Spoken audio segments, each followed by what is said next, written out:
Okay, good morning everybody. When I say everybody, hello 3 people. We're here today to talk to you about VMware Cloud. So really taking a step into Joe's mantra, what you got in the keynote, Joe's mantra.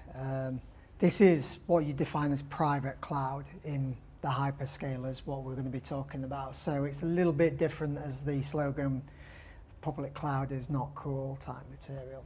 Okay, my name is Ben Fairclough. I've been a customer of VMware for probably around 20 plus years before I moved to VMware 3 years ago. Based in Doncaster, my specialisms are in pretty much most of the VCF suite, cloud, hyperscalers, and the VLR suite. Michael? Good morning, everybody. So my name is Michael Armstrong, solution architect as well. I've been at VMware for 11 years. I've been focused on NSX for 5 of those years and VMware Cloud for the other 5/6. And I think since it's a smaller audience, if you have any specific questions or anything like that, we're more than happy to focus on the questions that you've got rather than maybe going through all the slide deck. So any questions, just stick your hands up and we'll make sure we get them covered off. Yeah, absolutely. So kicking straight into it, the enterprise capabilities. So it is VCF ultimately. You have the key main features of vSphere, vSAN and NSX in there, and it's deployed into effectively a hyperscaler. Okay, so it gives you the same look, the same feel. You're just deploying it in a different methodology to what you're normally used to deploying it, whether that be on-prem. Now, some of the other key features for leveraging VMware Cloud on a hyperscaler is you do have a massive surplus of hypervisors to capitalize on.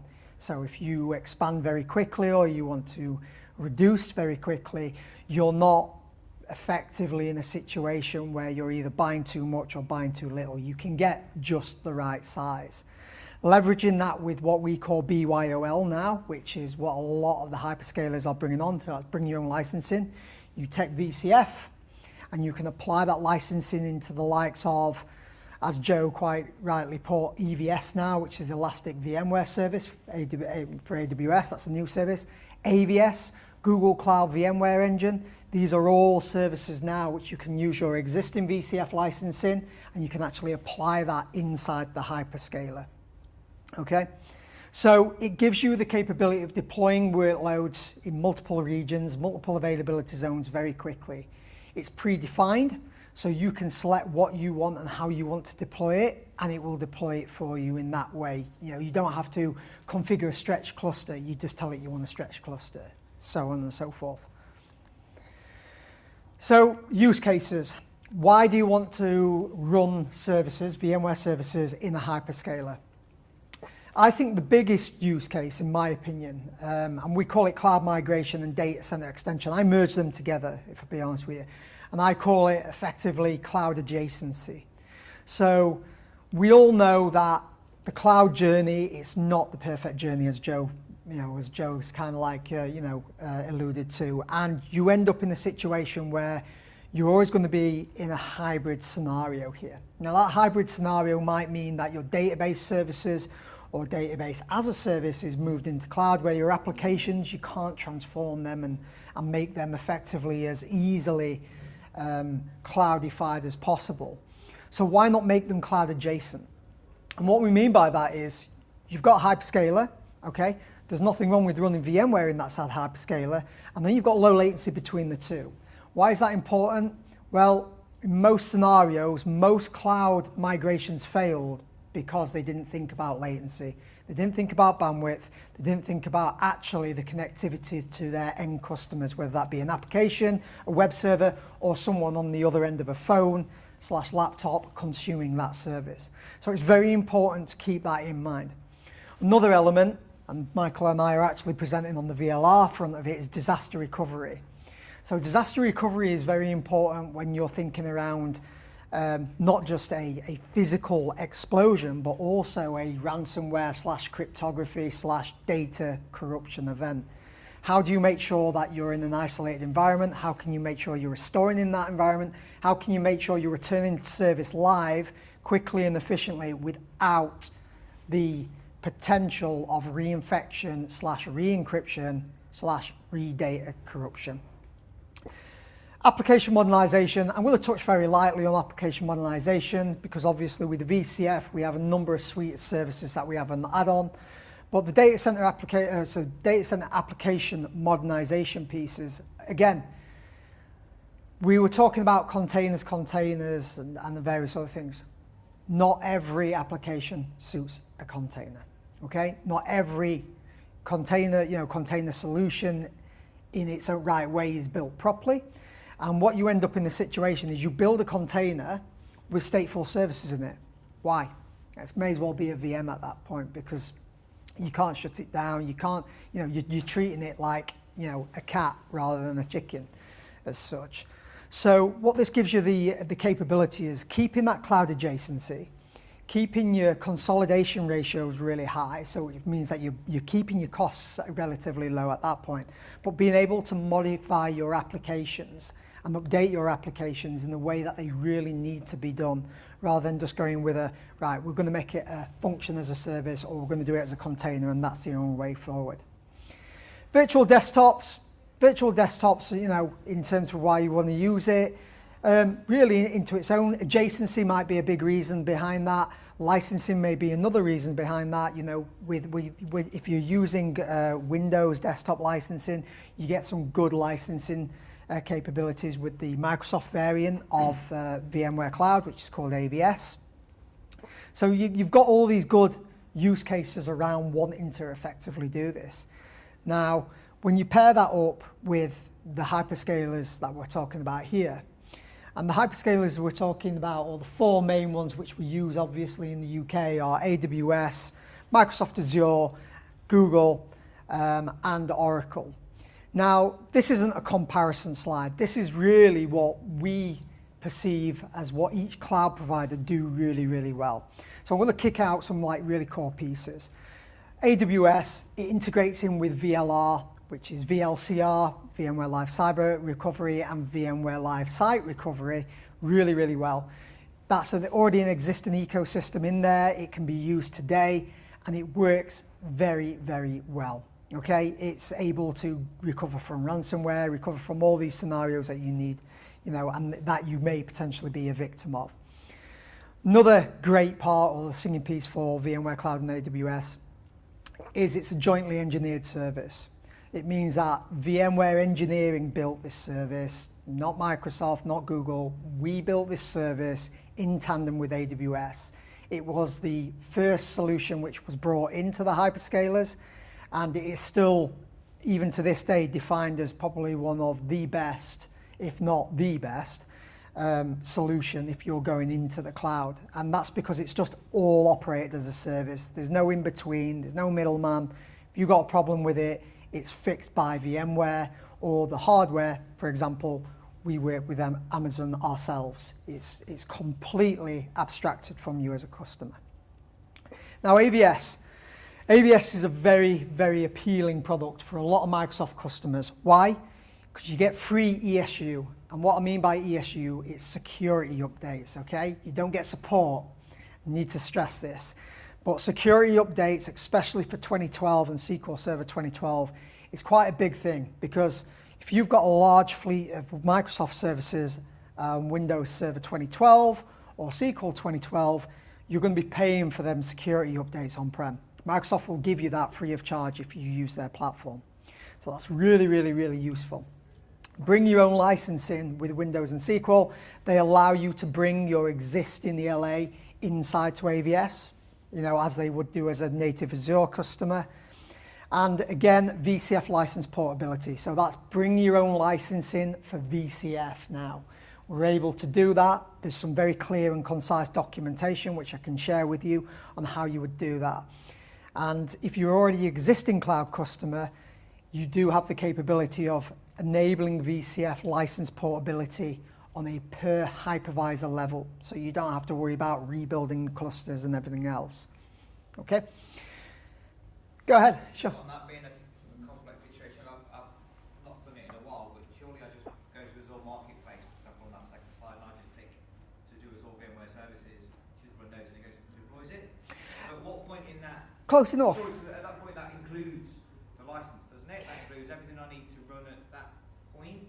So Yeah. So I agree, it's going to cost me X dollars per second to run this AVS solution, which includes licensing. Yep. So at what point then do I abstract that and I get that reduced or whatever?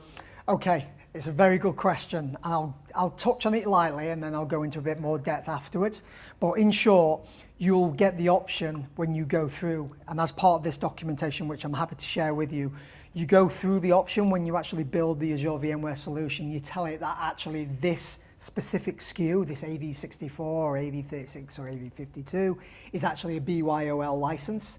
You provide the license to Microsoft and then they flip the SKU. So what you actually pay for is you don't pay the full price for an AVS node, you pay for the hardware on one side. So that will be up to you and your Microsoft representative to discuss what that cost will be, because it's different for everybody. And that other portion you've already paid for because you've got your VCF license. Okay, so there's a very clear delineation in terms of you're getting the hardware from Microsoft, you're getting the software from VMware by Broadcom. And I'll send you the document. It's a clear, concise document and going through and how to do it. There's methods on there. That answer lightly? Yeah, we'll get into it there. So Google Cloud VMware Engine. So Google Cloud VMware Engine, this one's slightly outdated because there's a new SKU actually for Google Cloud. It actually offers now, the best SKU actually offers 200 gig NICs, okay? So Google Cloud VMware Engine has pretty much the most robust, high-performing network out of all the solutions. It works very intrinsically well with their AI solutions, hence you can see why bandwidth and everything gets important in terms for it. It's one of the only platforms that gives you full elevated privileges. So you can expand your privileges way beyond that you would have as a managed service provider, because if you take into account all these solutions are, we'll call them VMware as a service. The Google Cloud VMware Engine gives you temporary rights to actually get way above that. So you can say, for example, install VIBs. So if you're using, you know, products like Zerto or anything else, you can actually install these into this current ecosystem. And again, it gives you VCF license portability, very much similar to the same way that I've just described with AVS. Gives you on a per node basis, so you don't have to change the SDDC, you know, or do any migrations in relation to that. Works completely out of the box and offers two cleared SKUs, which is the V72 and the V128 series hardware. Now, last but not least, Oracle Cloud VMware solution. It's probably what we define as the most flexible of all the solutions, and the reasons why we call it the most flexible of all the solutions is you have, there isn't really a SKU for Oracle Cloud VMware solution, so you get any SKU which is available as OC or Oracle Cloud. You get any SKU in relation to that which you can deploy on there. Now, the gotcha with this is when you buy Oracle Cloud VMware solution, it's customer managed by default, okay? So very much similar to how EVS is going to be for Amazon. You get the hardware, it's installed and it's given to you, that's it. You support it, day to operations, it's all looked after at that point by yourself. Now you can choose to have a third-party provider. Oracle will give you the contacts of the third-party provider who will be able to do that, but out the box, it's customer managed by yourselves. GPU support, it is the only hyperscaler product out there at the moment that has full GPU support inside their SKUs, okay? And dedicated region cloud for customers. So what we mean by that is Oracle have the ability to actually deploy, a little bit like Amazon Outposts, if you know what they are, but Oracle have the ability to deploy a region inside your own data center or inside your own colo and be able to provide you with your cloud solution inside your own region, we'll call it. It's like a dedicated region is what they call them. Michael, anything to add on here? I think you've covered them all off there. Yeah, I think from an Oracle perspective, it's interesting purely because of it being customer managed. So I guess, you know, what you need to factor in there is, do you want the overhead of having to manage that environment, or do you just want to include that cost as part of the hyperscaler solutions where they do that for you? But yeah, we've got customers who are consuming all of them, and it very much depends on what the appetite is and how much they actually want to manage it. Right.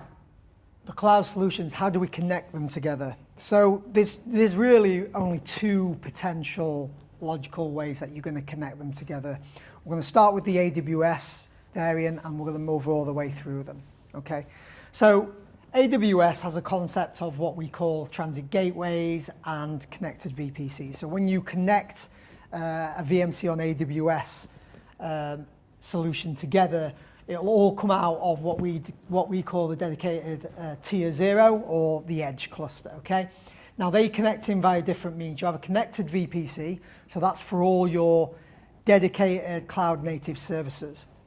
What you also have is you have direct internet connection out via an internet gateway, which will give you public IP addresses on demand, so on and so forth. Now, to connect all these up, we go through different methodologies. This is kind of a better picture on how we would actually do it 2024. So 2024, we have a concept of we call a VMware Transit Gateway, which is actually a transit gateway. Let's call it a router.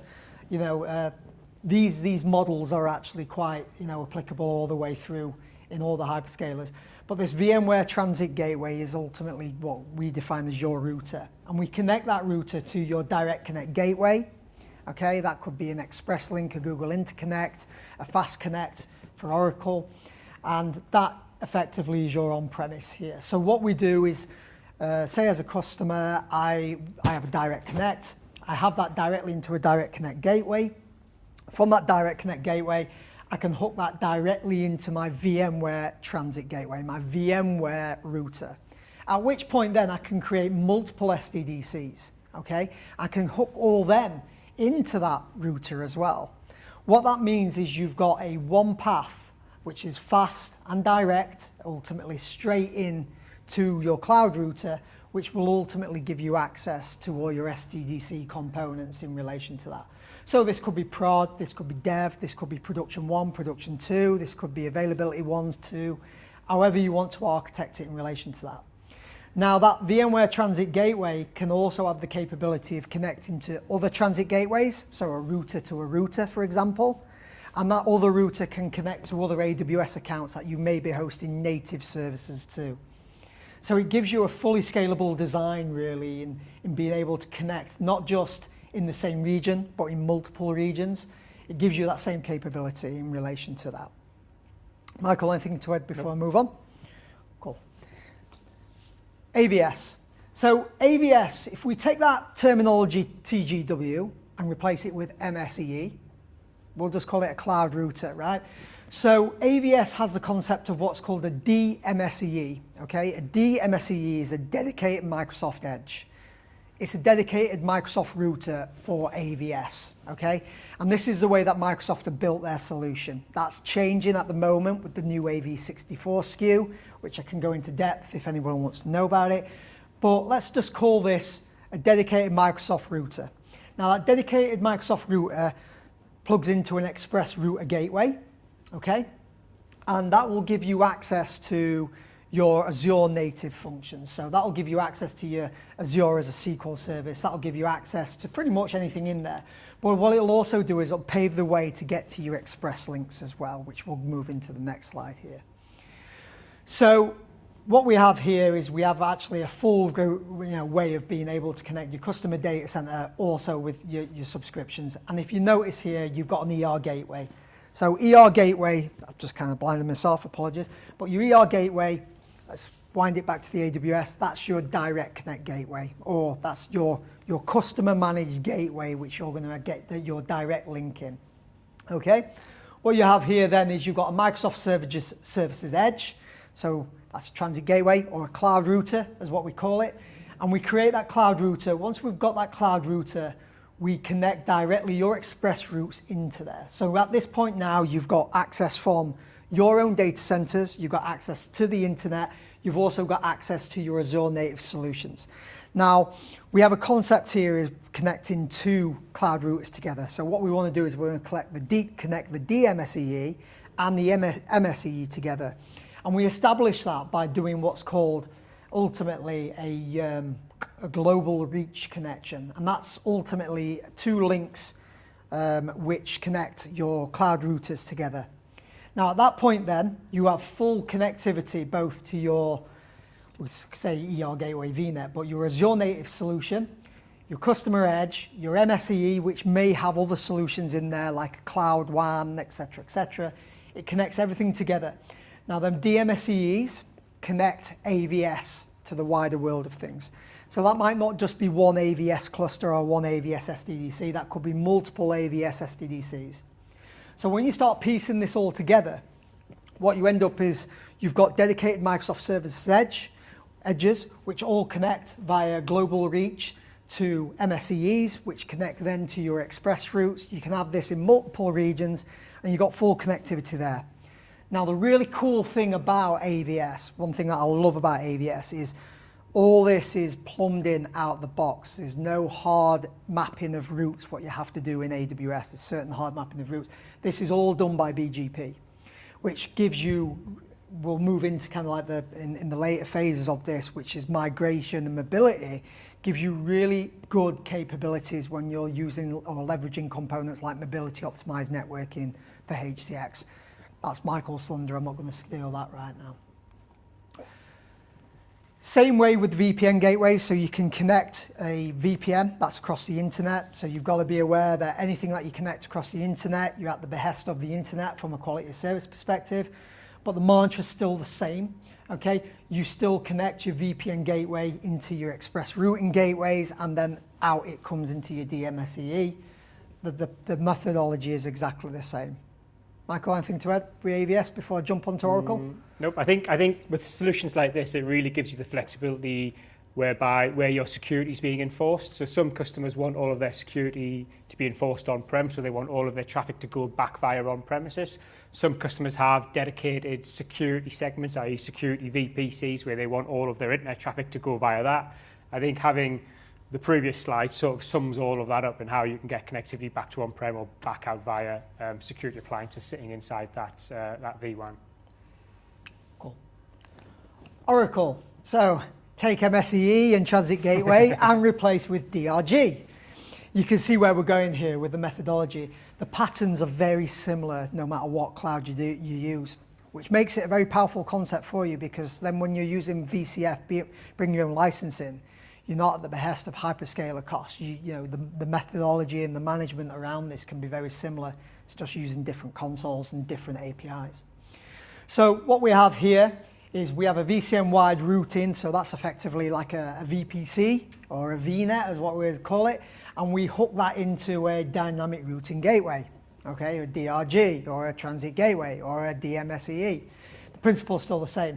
What you have there then is you can establish your VPN straight into that DRG, or you can have a fast connect, which is the equivalent of an express route, or effectively a direct connect, also connected to that DRG.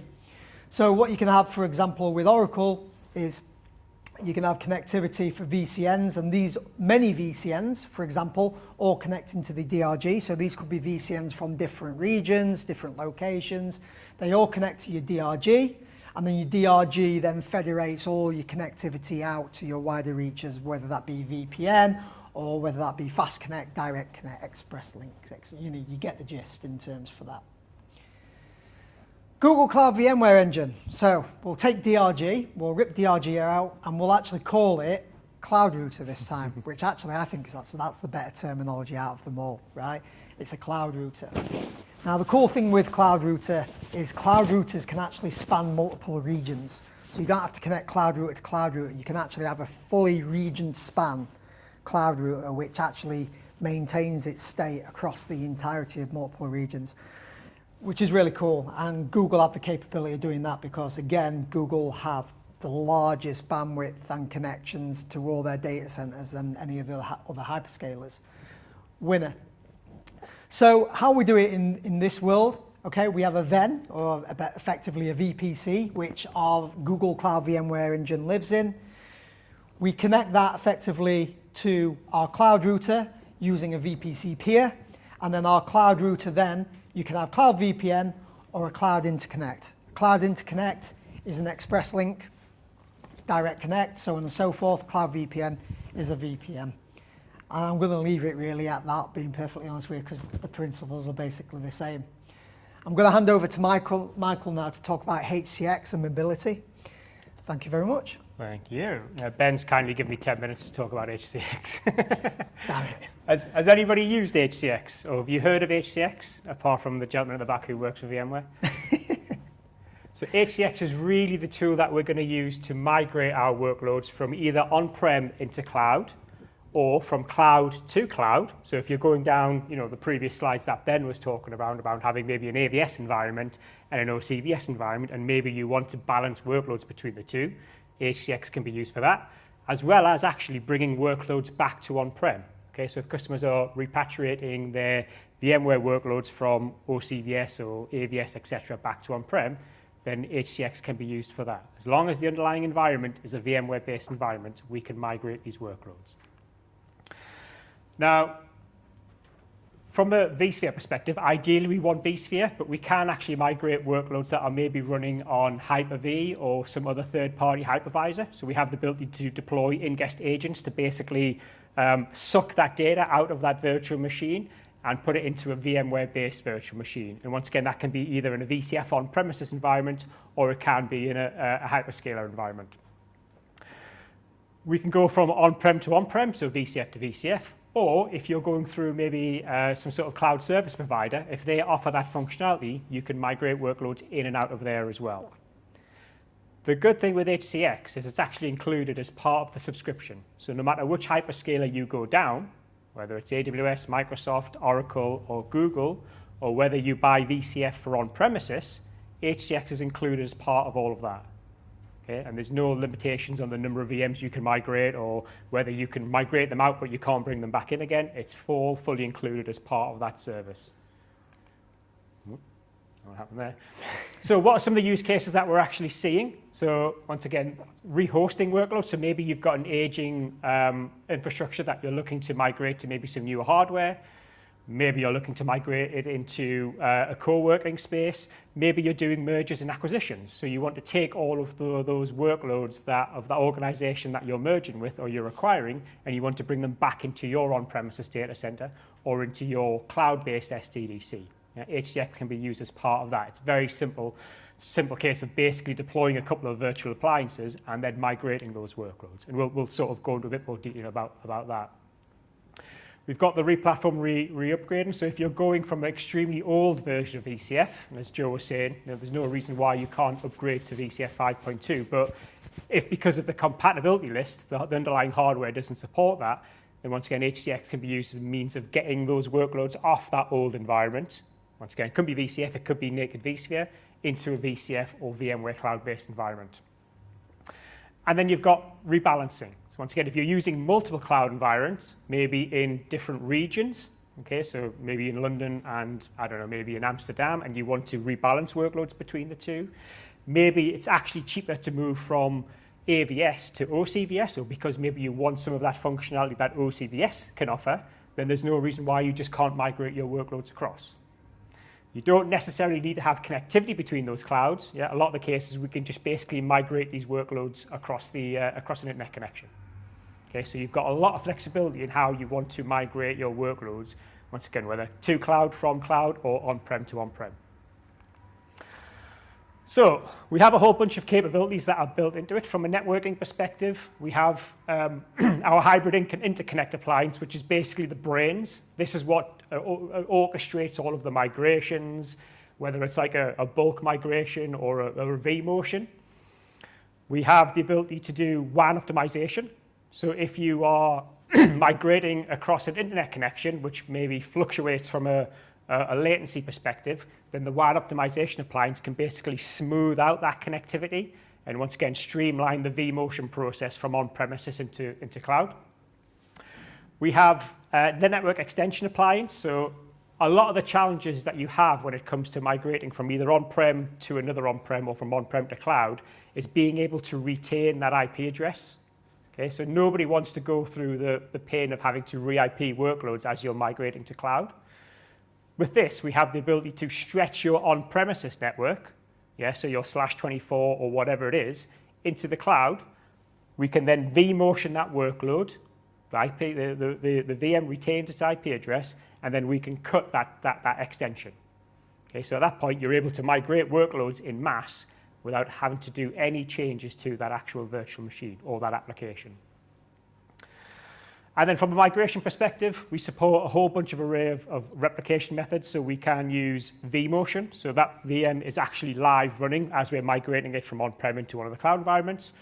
Or if you can withstand some downtime on that application, most customers typically go down the bulk migration route, whereby we can literally migrate either a network or potentially a data center over a long weekend. Yeah, we pre-seed a lot of the replicated data into that environment, and then let's say at 9 o'clock on a Friday night, we initiate the failover. All of those VMs shut down, the delta changes are copied, and then they power back up on the cloud side. Very, very simple.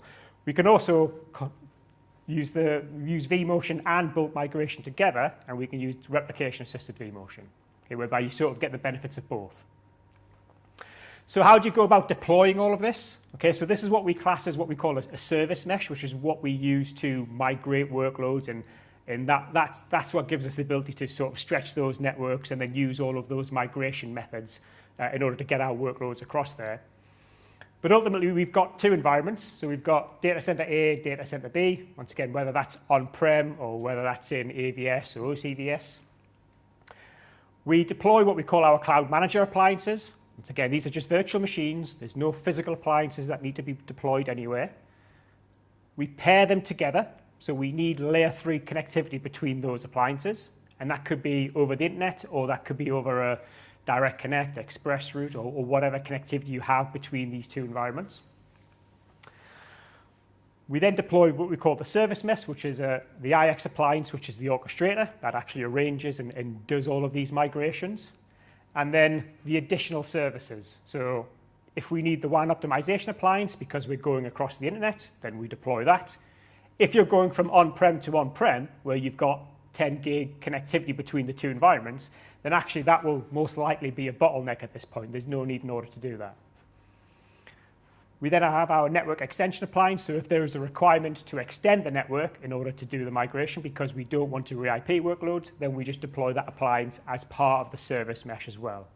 Okay, so you can scale these up as you need to. If you need multiple appliances to get better throughput, or from a fault domain perspective, you can have multiple appliances as you deploy those service meshes. So ultimately, we deploy HCX Manager appliances. We deploy the NSX edges are already deployed from a cloud perspective. So the NSX edges are used for sort of north-south traffic or getting traffic in and out of this environment. We do our site pairing between the two HCX Manager appliances. Then at this point, we deploy or we configure our compute profiles. So this is basically us telling HCX, this is where you're going to deploy the appliances to. These are the IP addresses that you're going to use to deploy these appliances. This is the network range that you're going to use for your uplink. So in order to talk across to the two environments, these are the IP addresses that you might want to use for things like locations for your resource pools and what service meshes to install. We then do the network profiles, which is things like your management network, your uplink network, whether you want to extend multiple VDSs, because you might have multiple VDSs in your existing on-premises environment. All of this is configured in these network and compute profiles.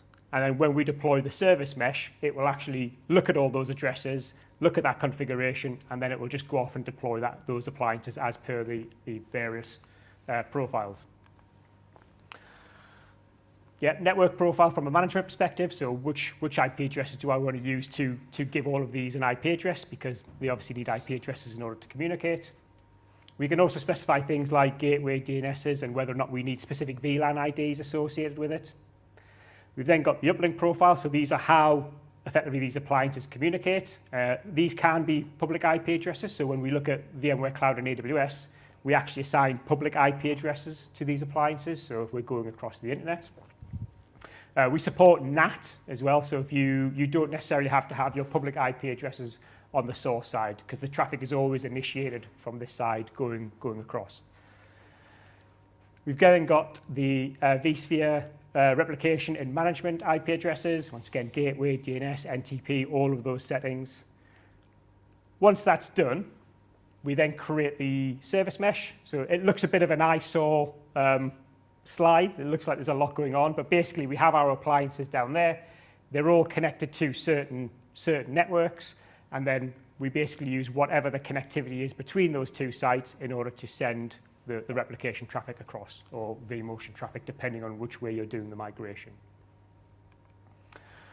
And then sort of finally, just to touch on some of the actual options that we have for doing migrations. So bulk migration is where the VM is initially on, so the VM is servicing requests from end users or existing applications or whatever.